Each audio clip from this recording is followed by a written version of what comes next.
Sejauh mana Anda sanggup melepaskan satu-satunya anugerah yang paling Anda cintai setelah berpuluh tahun menanti, demi membuktikan kesetiaan Anda kepada Yang Maha Memberi?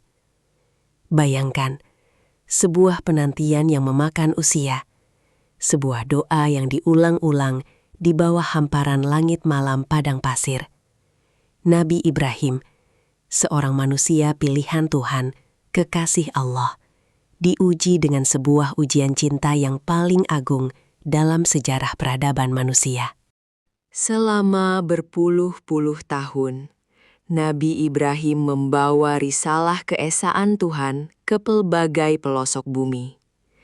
Namun, di sudut hatinya yang paling dalam, terdapat sebuah ruang kosong yang merindukan kehadiran seorang zuriat, seorang penerus dakwah. Baginda semakin dimamah usia, rambut dan janggutnya telah memutih, tubuhnya mula dimakan waktu. Namun, harapannya kepada Sang Pencipta tidak pernah pudar walau sesaat. Beliau sentiasa merintih dalam keheningan malam, memohon seorang anak yang soleh. Maka, tatkala usia Baginda mencecah penghujung senja, doa yang dilangitkan itu akhirnya menembus awan rahmat. Lahirlah Ismail. Tangisan pertama bayi itu di tengah keheningan gurun merupakan melodi terindah yang pernah mampir ke telinga seorang ayah yang telah menunggu seumur hidupnya. Ismail bukan sekadar anak. Dia adalah permata, jawaban kepada doa, dan hadiah yang paling tidak ternilai dari langit. Kegembiraan Ibrahim melimpah ruah, memenuhi setiap ruang jiwanya. Hari berganti bulan, bulan berganti tahun. Ismail membesar di bawah terik mentari padang pasir, menjadi seorang anak yang tangkas, cerdas, dan yang paling penting, memiliki budi pekerti yang sangat luhur. Hubungan antara Ibrahim dan Ismail terjalin begitu erat. Setiap tatapan mata Ibrahim kepada putranya itu dipenuhi dengan lautan kasih sayang. Ismail menjadi tumpuan dunia Ibrahim, cahaya matanya yang menerangi hari-hari tuanya yang damai. Namun, jalan cinta menuju Tuhan menuntut pengorbanan yang tiada sempadan. Ujian pertama tiba apabila Allah memerintahkan Ibrahim untuk meninggalkan bayi Ismail dan istrinya Hajar di lembah Tandus Baka, sebuah tempat yang kelak dikenali sebagai Makkah. Lembah yang tiada pepohonan, tiada sumber air, dan terasing dari dunia. Dengan hati yang berat, namun penuh keyakinan terhadap janji Tuhan, Ibrahim melangkah pergi, meletakkan kecintaannya kepada Pencipta, mengatasi kasihnya kepada keluarga. Tahun-tahun berlalu, dan Ibrahim akhirnya dipertemukan semula dengan putranya yang kini telah menjangkau usia remaja. Ismail telah mencapai umur di mana dia boleh berlari, bekerja, dan menjadi teman berbual yang paling menyenangkan bagi ayahnya. Inilah fasa kehidupan di mana cinta seorang ayah kepada anaknya mencapai kemuncak. Ismail mewakili puncak keterikatan duniawi, lambang kejayaan, harapan, dan segala keindahan hidup di dunia ini bagi seorang Ibrahim. Di saat cinta manusiawi ini mekar dan mendalam, takdir ilahi kembali menyapa dalam bentuk yang paling menggetarkan jiwa. Pada suatu malam yang hening, Ibrahim didatangi sebuah mimpi. Bukan sembarang mimpi, tetapi wahyu yang jelas dari langit. Dalam mimpi itu, beliau melihat dirinya sendiri melakukan sesuatu yang sangat menyayat hati. Menyembelih anak kesayangannya, Ismail. Sebuah pemandangan yang menggoncang segenap sanubari, membuatkan nafas terhenti sejenak. Ibrahim terbangun dengan peluh yang membasahi dahi. Baginda adalah seorang nabi, dan Baginda tahu benar membedakan antara mainan tidur dan wahyu Tuhan. Tiada keraguan di dalam hatinya bahwa perintah itu datangnya daripada Allah Azza wa Jalla. Tetapi pikiran manusia manakah yang mampu mencerna arahan seberat ini? Mengorbankan nyawa anak yang ditunggu-tunggu kelahirannya sekian lama? Ini bukanlah sekadar ujian fisik.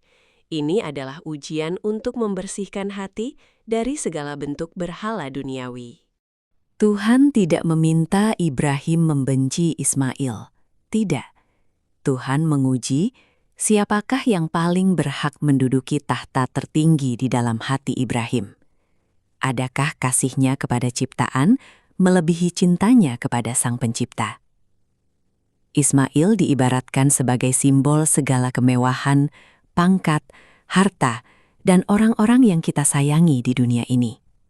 Seringkali, tanpa kita sadari, anugerah Tuhan ini mengubah diri kita dan menjadikan kita terikat teguh pada bumi, membuatkan kita lupa kepada langit. Tanpa berlengah, Ibrahim memanggil putra kesayangannya. Mereka berdua memulakan sebuah perjalanan sunyi menuju ke Mina. Langkah demi langkah di atas pasir panas itu dirasakan terlalu panjang. Setiap jejak kaki adalah sebuah pertarungan melawan emosi. Sebuah proses melepaskan segala rantaian dunia yang membelenggu jiwa. Di sepanjang jalan, angin gurun seolah-olah berbisik, mempertanyakan kesanggupan seorang bapa. Namun, langkah Ibrahim tetap teguh, didorong oleh kompas keimanan yang tiada tolok bandingnya. Dalam perjalanan tersebut, iblis yang dilaknat datang menggoda.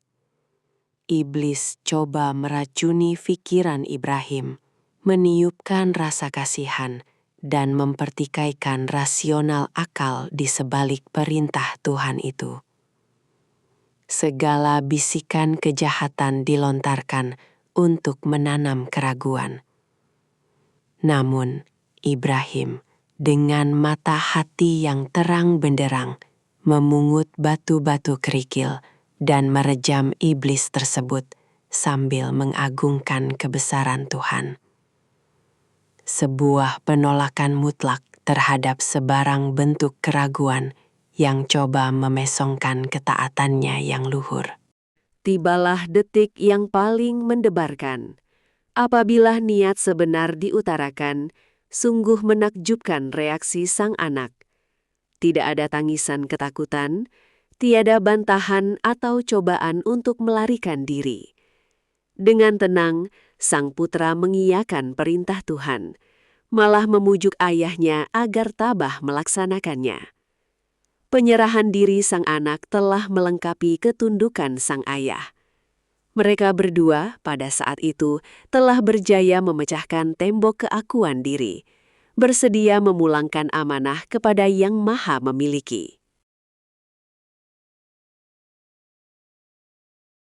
Di atas sebuah batu besar di Mina, pemandangan paling luar biasa dalam sejarah kepatuhan terbentang.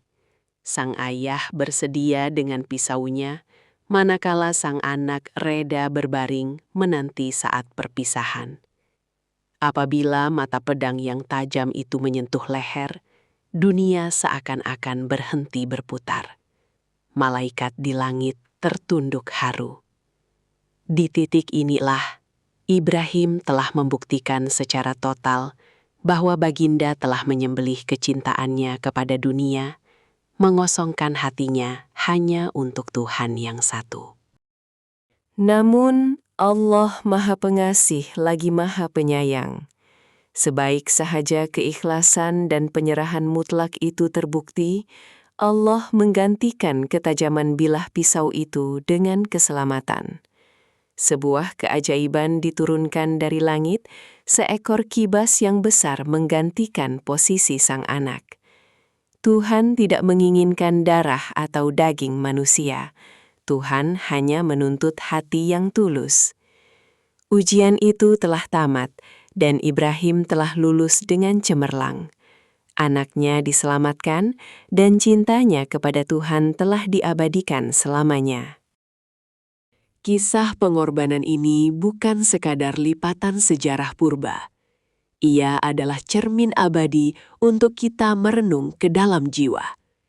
Siapakah Ismail di dalam hidup kita? Adakah ia harta benda, jawatan, status, atau orang-orang yang kita sanjungi secara berlebihan? Ujian cinta teragung ini mengajar kita bahwa untuk benar-benar dekat dengan Yang Maha Pencipta, kita mesti bersedia melepaskan segala keterikatan duniawi di dalam hati kita. Karena hanya hati yang bebas daripada cengkaman dunia yang mampu terbang tinggi menuju rahmat ilahi.